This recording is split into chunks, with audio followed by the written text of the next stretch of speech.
Hello, this is Hwan-san Sinim, and welcome to our program. Recently, a viewer contacted me with a very interesting story. This viewer, who I believe lives in the United States, shared the story of his father, who many years ago underwent a minor surgical operation. This father was anesthetized for the operation, and he claims that during the operation, when he was under the anesthesia, he left his body. He says that he left his body and found himself, his spirit or his mind, floating above his own body on the operation table.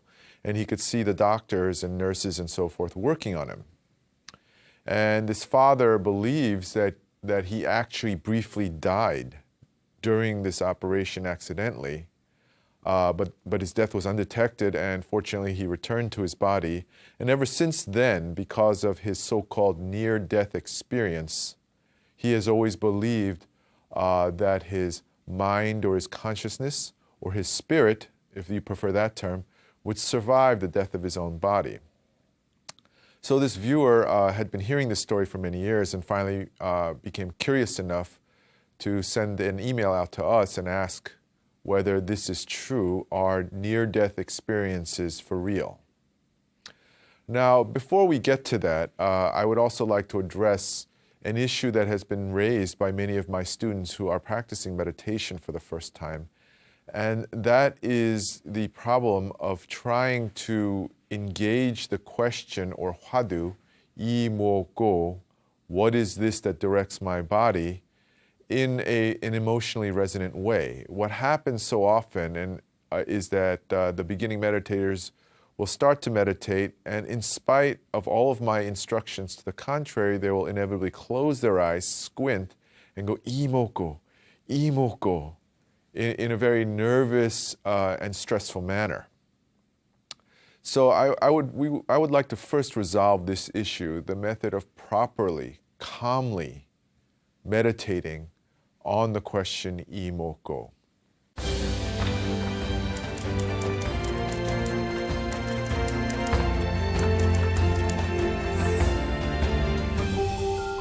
When beginning meditators furrow their brows and squint their eyes and almost grunt to themselves, imoko, imoko, they run the risk of contracting this ailment, this so-called raised qi. So why don't we assume meditation posture together now and listen to what he has to say in his Dharma speeches about the proper way to concentrate calmly and in a relaxed manner during sun meditation. So please assume proper meditation posture, engage dantian breathing, and let's listen to the teachings of Sun Master Songdam together. 오늘 이 무엇고 화두를 타신 분은 이 무엇고 한번 따라서 해보십시오. 이 무엇고 이 무엇고 이 무엇고 이 무엇고 글자 석자가 아니라 이 무엇고 했을 때 그 뒤에 남는 의심을 그것을 다 관하는 것입니다. 알 수 없는 의심, 의문. 이목고를 글자로 염불 하듯이 이목고, 이목고, 이목고, 이목고. 오늘 내가 이목고를 1000번을 했다. 2000번을 했다. 그렇게 하는 것이 아닙니다. 알 수 없는 의심, 이목고. 이목고 화두를 숨을 들어 마셨다 내쉴 때 이목고 하는데 숨을 들어 마실 때는 배가 볼록해지고 숨을 내쉴 때는 배가 홀쭉해지는데 그 배가 볼록하니 불러졌다가 홀쭉할 때 거기가 단전 부위인데 단전에다가 알 수 없는 의심을 두고 이목고를 하신 것이 좋습니다.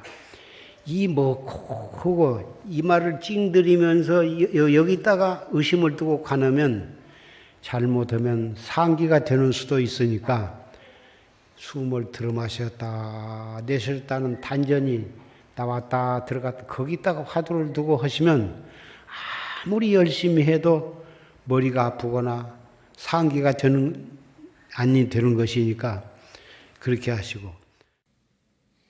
So in this brief excerpt from Sun Master Songdam's Dharma speech, the part that may be most difficult to understand is his directive to hold the hwadu, the question imoko, in our dantian, which is located in the center of our lower abdomen, roughly 3 or 4 inches or 4 or 5 centimeters below our navel and in the center of our lower belly. What does that mean, to hold the hwadu within our dantian? This understanding the answer to this question will resolve the problem of overly exerting ourselves in sun meditation. So what we need to understand, what we need to do first is to have a real feeling for this dantian. So often when beginning meditators perform dantian breathing, they're just focused on moving their belly back and forth. They may feel that the air is coming down there, but beyond that, they're not getting much, let's call it energetic resonance, a kind of a real deep-seated feeling of concentration in the center of their lower abdomen. They're mostly busy just pushing their belly back and forth, and as far as mental concentrating goes, we feel it most in our heads. We feel the tension in our forehead, in our faces, and in our necks, so forth. So there's kind of a division of activity between the back and forth movement of our belly and the kind of intense focus that we bring to bear on our forehead, face, and neck.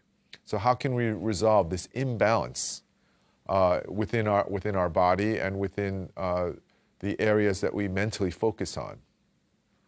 So the one way we can do this is you can, seated in the meditation posture, take your left thumb and place it in your belly button. On top of your clothing is fine. And then with the remaining 4 fingers, open them like a fan and let them drape and cover your lower abdomen. Then take your right hand and hold your left hand. Now the 2 palms of your hands are now covering the dantian area. And if you just tuck in your hands slightly, you will feel the pressure of your hands over your lower abdomen. Now from this position, let's re-engage dantian breathing. So holding proper meditation posture, using only our nose, we breathe in through our nose quietly and slowly and push out our lower belly. Why don't we try it together? So together, inhale. Pause, and then exhale. You'll notice that your hands can feel your belly moving, and your belly can feel the weight of your hands. Let's try that again. Together, inhale. Pause, then exhale. When we do this, because our hands are on our bellies, it's much easier to keep our attention focused on that area of our body. Now, when we breathe, don't imagine that you're just breathing in oxygen. Also imagine that you're breathing in the chi energy that fills the universe. Don't worry about whether this is real or not. We're just going to use our intention and our imagination to upgrade our experience of meditation. So we breathe in, and when we breathe in, imagine that oxygen energy is going all the way into the dantian, into that energy center below your navel in the center of your lower belly. Let's try that together with intention. So breathe in, pause, and then breathe out. Having the additional contact between your hands and your lower belly helps you to keep your attention fixed on what's going in and out of your lower belly, not the movement of your lower belly. Now, from this perspective, from this situation, we can begin to engage the imoko hwadu. And what we're going to do is we're going to breathe in, pause, and when we breathe out, using that same imagination, we're going to imagine that the question The actual sound, the mental sound of the question is emerging from our lower belly. That it's coming out with our out-breath. This is why we say imo-ko all the way to the end of the out-breath. Imagine that the imo-ko has become one with your out-breath, and it is emerging from the dantian in the middle of your lower belly. So why don't we try that together out loud? So together, inhale, pause, and then exhale. Imo-ko. Very smoothly. If we do this with an awareness of the flow of energy into our dantian and an awareness of the movement of our belly, performing dantian breathing, there will no longer be this tendency to furrow our brows and to tense our jaws and to tense our necks.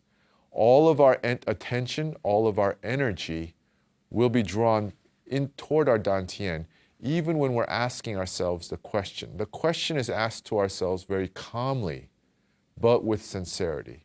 Let's try that again. So together, inhale, pause, and then on the out breath, imo-ko.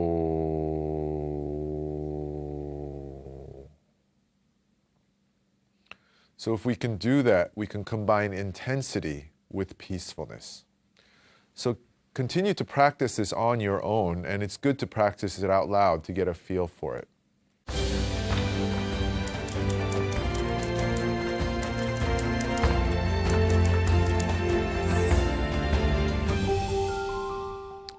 Now let's return to the topic that I raised at the beginning of today's program, the so-called near-death experience, or NDE, as it's often called. Now, to give us a little perspective, we should note that we live in a very unusual age. Throughout history, in all cultures and societies around the world, from the very beginnings of human civilization, everyone has always assumed that some part of us will survive physical death. Our so-called spirit, or mind, or consciousness, some part of our mind will survive the physical death of our body and go on to some other realm of existence, perhaps reincarnation in another physical body, or onward to some other kind of universe or reality or plane of existence. But for nearly the past 200 years, in modern scientific civilization, most people, or many people, especially intellectuals, scientists, and so forth, have held the very opposite assumption. Consciousness is the product of physical processes. Consciousness is dependent on physiological processes to survive. When the body, which is the foundation of consciousness, dies, then consciousness too will disappear, and we will disappear, every trace of us. This is considered common sense in this day and age. And so to believe that some part of our mind might survive physical death is either considered outright superstition or looked upon with great skepticism. So then how do we take into account the kind of story that our viewer raised? This possibility that we may have briefly died and left our bodies to experience, out-of-body experiences, as they're called. And in order to understand this, we need to also understand the developments in modern culture over the past few decades. As I mentioned, for a long time now, it's been considered common sense to believe that consciousness is destroyed at the time of physical death. And especially doctors and scientists have held to this belief very strongly. And then about 40 or 50 years ago, during the mid-70s, a book written by the author Raymond Moody called Life After Life made the near-death experience, or NDE, the object of widespread fascination and curiosity. Over time, we learned that Dr. Raymond Moody, when he was in college at the University of Virginia, met psychiatrist Guy Ritchie, who told him about his own NDE, where he believed he had been dead for 9 minutes. Guy Ritchie also went on to write a book that was published in 1978. So this book, Raymond Moody's book, became an instant bestseller. It sold over 13 million copies, and it was translated into over a dozen languages. And the extreme popularity of this book prompted further investigation into the near-death experience. And for the first time in a long time, scientists and doctors began to consider, from a scientific perspective, the possibility that some part of consciousness might survive physical death. Now, as you might imagine, near-death experience is almost impossible, probably impossible to observe under experimental conditions for obvious ethical reasons. You can't simulate death in human beings to see what they may or may not experience. We have to rely almost entirely on personal testimonies. And that is often what's been done by people who undertake studies in NDE. And so in the decades that followed the publication of Raymond Moody's book, over the course of many NDE studies, it has been discovered that the near-death experience seems to have basic characteristics. And these characteristics seem to hold across cultures and across nations, which means that people all over the world report having more or less similar near-death experiences when they happen to have them. So what are these characteristics? Most of them are well known, but I think it's helpful for the purpose of today's program to review them one by one, and I'm sure that many of our viewers will find them very familiar. So as the viewer who wrote into us at the beginning of today's program mentioned, often the first thing that people who experience an NDE experience is the feeling that they are leaving their body. And as I mentioned, this is called an out-of-body experience. And just as the viewer's father had experienced, often these people who experience this report that it seems that they're floating above or beside their body, and that they're observing their dying or dead body from the side, and yet nobody can see them in their spiritual or mental form. And what's interesting is that in many of these accounts, these people who experience NDEs are able to accurately describe events that they should not have been able to see because supposedly they were unconscious. So they report overhearing conversations that were going on when their body was in that state of near death. They even report things in their environment that was around them. So the first thing that most near-death experiencers experience is the out-of-body experience. And then after that, as has been made famous in many Hollywood movies and TV shows, these experiencers report going into a kind of tunnel or passageway. And they report moving at extremely rapid speed over great distances. Some of them report leaving the planet itself and flying through the universe. And yet throughout all this, they also often report that they feel no agitation, no fear. They're filled with a kind of peace and bliss and sense of safety that they never experienced in their physical lives. And as they fly through this passageway or tunnel, of course, they see the so-called light at the end of the tunnel, some almost like an open doorway. And they get closer and closer toward it. And also, as they fly, many of them report meeting so-called beings of light, benevolent apparitions that appear at their side and provide psychic support. Sometimes they hear voices in their mind. They also report meeting actual religious figures.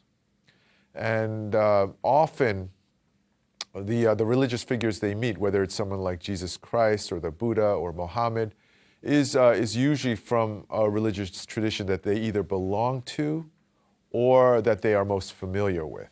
So this leads many theorists to think that these religious figures are not actually appearing in front of them, that they are sort of, they are forces that reside dormantly in our unconscious mind, or alternatively, they are unknowable spiritual beings who take on the guise of a religious figure that is most familiar to us. These experiences also often report seeing family members or friends who passed away long ago. And so this process usually continues in this way, and then they encounter the so-called life review, which is to say that they relive their life from birth until their most recent physical death, moment by moment at high speed. They report that it's like being inside of a hologram of their entire life. And as they watch their life, they are able to witness with great objectivity not only everything that they said and did, but also internally what they were really thinking, what they were really feeling, and what they were really intending as they spoke and acted. Furthermore, they're able also to observe how the people around them and the world around them reacted to their speech and action. And so in this process, we are able to see precisely how we influenced the world, how we influenced the people around us, the living beings around us, and we gain a very objective assessment of the impact of our lives on this world that we lived in.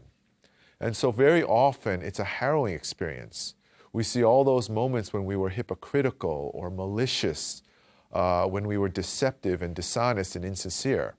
And it can be a very painful experience, but fortunately, these so-called beings of light provide psychic support and make it bearable for us to see ourselves as we truly are.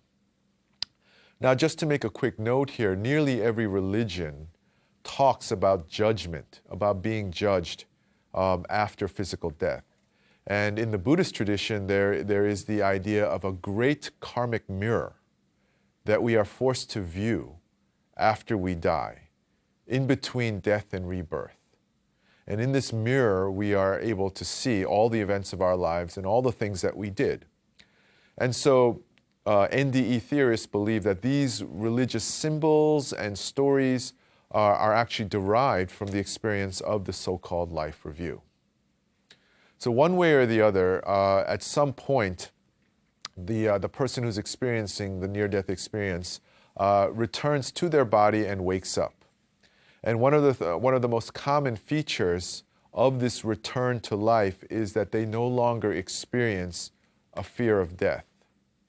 Those who had no interest in spiritual issues, who may have led extremely secular lives, pursuing, for example, money and advantage, fame and power, find that their personalities are transformed, that the way that they look at the universe is transformed.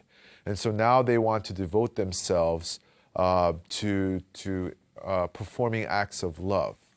And many of them claim that the entire universe, and especially this planet, is essentially an educational system.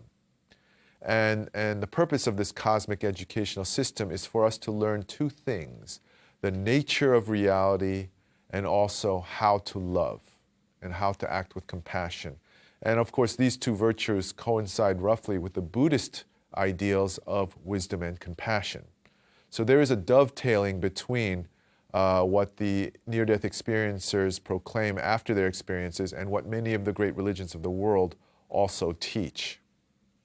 Another interesting feature of those who experience near-death experiences are that a significant proportion of them come back believing in rebirth, in the cycle of reincarnation, even though they held no such beliefs before the event had occurred. And they believe this even when they're members of a religion that does not espouse the doctrine of so-called transmigration or reincarnation. So this is another interesting feature of the near-death experience. Now, not every person who experiences an NDE experiences all of these characteristics. But these are the most common characteristics. And these are also the most well-known ones. But I would like to add that there is a small fraction of near-death experiences that are quite different from what I've described. These are the so-called dark or negative near-death experiences. And while they comprise a small minority of all of these near-death experience accounts, nonetheless, I believe that they're important to consider. In a dark or negative near-death experience, quite contrary to the bright and luminous vision that I've just described, the person whose body has temporarily died or entered into a near-death state experiences leaving their body and entering into some alternate reality. But this alternate reality is terrifying. It is very dark. It is a vision of hell, or it is a vision of the apocalypse, the end of the world. And instead of beings of light, sinister, demonic beings of evil intent come to plague, taunt, and torment the experiencer. And often this experience is accompanied by a graphic vision of the end of all life on earth. And so when they return from this near-death experience, they are shaken. They actually lose hope. And so they begin to believe that life in this world on planet Earth, in spite of all the pain and injustice, in spite of all the pervasive suffering, still, by comparison, it's a pleasant reprieve compared to the dark and terrifying reality that follows in the afterlife. Now, Buddhism, of course, has its own views on the afterlife. And so why don't we listen to Sun Master Songdam describe the Sun Buddhist vision of what may or may not occur to us after our physical death. So please assume sun meditation posture. Tuck in your chin, raise the crown of your head, straighten your spine. Relax your body, engage Dantian breathing, and enter into sun meditation as we listen to the Dharma speech of Sun Master Songdam. 호향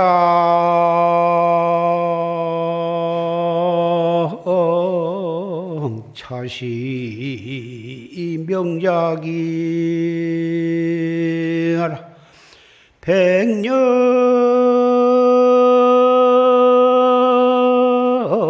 광영 전두빈이라 나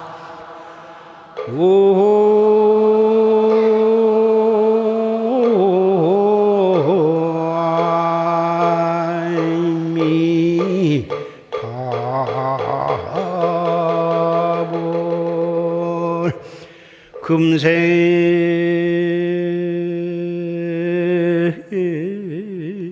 약볼 총사하면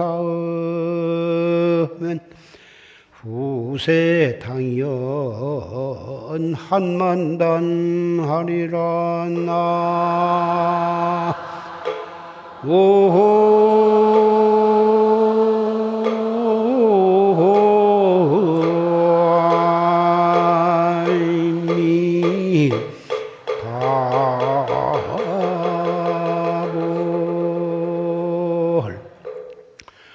호향 차시하야 명작이하라. 정말 이때 이만큼 젊었을 때 자기 자신을 밝혀라. 나는 여자니까, 나이가 많았으니까, 일이 많으니까 이리저리 핑계대고 공부를 게을리하지 말고 뒤로 미루지 말라 이겁니다. 백년 광년이 전듭니다. 많이 살아봤자 100년인데 100년의 세월이란 것은 눈 깜빡할 사이에 지나가 버리고 마는 것입니다.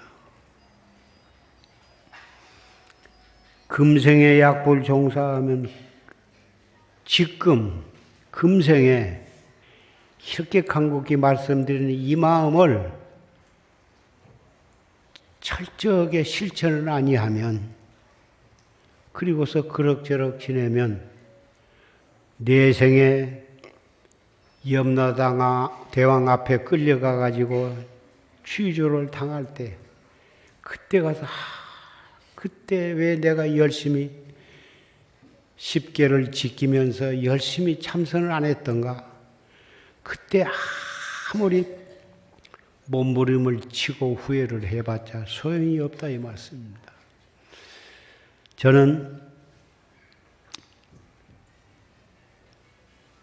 여러분께서 반드시 오늘부로 철저하게 인과법을 믿고 법문을 열심히 들으면서 참선을 잘 하셔서 내생에 토솔천 내원궁에서 다시 또 만나게 되기를 믿습니다.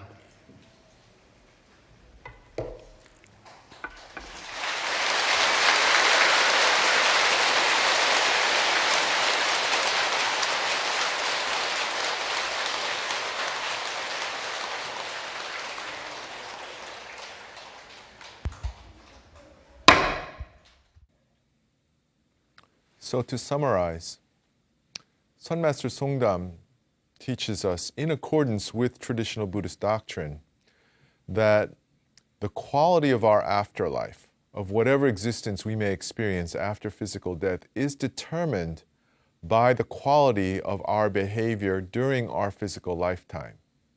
If we engage in hurtful, spiteful, violent behavior, then we will experience that kind of reality as the consequence of our behavior in the next life.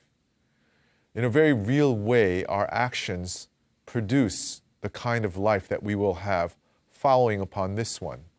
On the other hand, if we engage in benevolent actions and kind behaviors and loving acts, then in the next life we will enter into such a loving and luminous reality or life. So this is the well-known law of karmic causality taught within Buddhist doctrine. And I bring it up, first of all, for beginning viewers who don't understand that, who don't know about this law, and also to provide a contrast, a point of consideration when compared with the typical luminous vision of the near-death experience that has been so popularized in the past few decades. There is a kind of school of thought or a population within our modern society that believes that regardless of how we live in this lifetime, that it's all just kind of a play, and where we go will be heavenly and delightful and peaceful, and that death is nothing to be afraid of. And this view also is rare in history. Most religious traditions tell us that whatever we experience in a possible afterlife will be determined by the quality of our own behavior in this life. What then determines the quality of our behavior in this life? And what Buddhism teaches, as well as its most modern representative, Sun Master Songdam, is that the quality of our behavior, the kinds of actions and speech that we engage in, will be determined by the quality of our consciousness, by the kind of mind that we have and cultivate. If our mind is plagued by greed and hatred and delusion, and we engage in greedy, hateful, and delusional acts, well, then it follows that we will engage in greedy, hateful, and delusional acts, and that will produce whatever painful reality may follow upon this life. On the other hand, if we practice sun meditation and create a cleansed, purified, and clarified consciousness, then we will engage in wise, loving acts and create that kind of a reality or life for ourselves after the death of our body. So this is the basic teaching of Buddhism. Now, coming back to our original topic, are these near-death experiences reported, for example, by the viewer at the beginning of this program and by so many other people, are they real? They are an ongoing phenomenon throughout the world today. Just in the United States alone, 1992 Gallup poll states that 13 million Americans have experienced an NDE. That's 5% of the American population at that time. Now, estimates also say that every year 200,000 Americans experience an NDE. That's 774 per day. Now, if that's the average rate across time, then since 1992, mathematically speaking, if we mathematically extrapolate, an additional 6 million Americans will have experienced an NDE, which may mean that a total of 19 or 20 million Americans have had such an experience. So this is clearly a widespread phenomenon, and similar figures can be found in other countries around the world. But are these experiences real? Are these people really experiencing some form of existence beyond physical life? And over the years, since the publication of Raymond Moody's bestseller, there have formed two basic camps of thought regarding the near-death experience. The first is what I'll call the skeptics or the opposers. And their line of argument is something like this. There was no out-of-body experience. Consciousness, being a feature of physical life, cannot leave the body. So what was experienced then? Residual brain activity in a near-death situation. The heart may have stopped beating, other physiological processes may have temporarily ceased, but nonetheless there was some brain activity that was occurring, and what we experience in an NDE are the results of that brain activity. And the reason why the near-death experience is so similar across cultures, societies, and nations is because the same parts of the brain are always residually slightly active during this apparent death-like state. This line of thought flatly denies the possibility of consciousness, of the survival of consciousness after physical death. And people who have read near-death accounts may protest and say, well, what about those occasions when these people who experience this leave their body and accurately witness things that are going around their unconscious body that they are able to report later in great detail? And such accounts exist in great numbers. People who were apparently unconscious and in a death-like state later very clearly and accurately describe conversations between the doctors and the nurses, family members in the adjacent room, which they couldn't possibly have seen, and features of the physical environment, not only near the body, but for even a great distance around that area. This occurs in situations where they leave their bodies so far behind that they're floating above the town or city that their body may have been in. So the people who believe in the NDE will say, well, what about those kind of experiences? And the skeptics and opposers will usually state that those are basically they're made-up stories, that these are stories that cannot be verified or disproved, and they're just basically tall tales told by people who want attention. Now, on the other hand, there are the believers of the NDE. And what they say from a clinical perspective is that the brain was completely dead during the near-death experience. That there are many occasions when there's some kind of encephalograph or some other monitoring instrument attached to the body of the person in the NDE, and it registers zero brain activity. It is total brain death, actual physical death for a brief period of time. What can we make of experiences under those kind of situations? It must mean the fact that there is any experience at all during a time of total brain death means that consciousness can survive outside of the body. And this is their strong position. So, which camp is right? This is the question that's before us now, before people who are interested in this kind of thing. And now, I, as a member of the Buddhist tradition, have my own personal beliefs regarding the survival of consciousness after death. But I would like to stay objective for the purposes of this program and speak only to the extent that the evidence permits and that the objective situation permits. And what we see now, objectively speaking, is a mountain of data. And some of this data suggests that the near-death experience is real, that there is actual survival of consciousness outside of the body after physical death. And some of this data seems to suggest that no, it's not real, it may be residual brain activity or something else, something psychological maybe, or cultural, or whatever.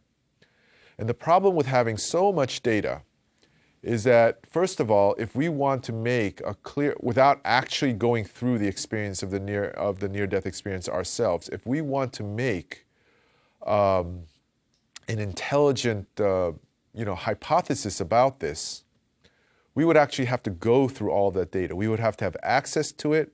We would also have to have the mathematical, statistical, biological, and medical training to be able to interpret all of that data and make sense of it. The vast majority of us simply do not have these kinds of skills and training. I myself do not. So then what can we do? What can we lay people do when confronted with this question of the near-death experience? How can we make a decision about this? Does the Sun Buddhist tradition offer some other way of coming to terms with this very important question of the possibility of the survival of consciousness after death?